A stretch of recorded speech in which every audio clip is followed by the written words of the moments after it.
Gəlir və Zirə alır cərimə zərbəsini yerinə yetirəcəklər. Andrić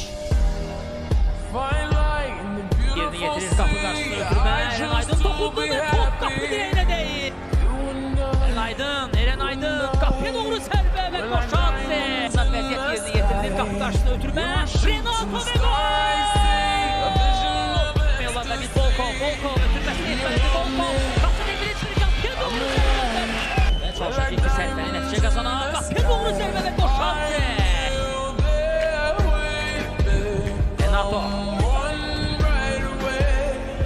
Zərbə və gol!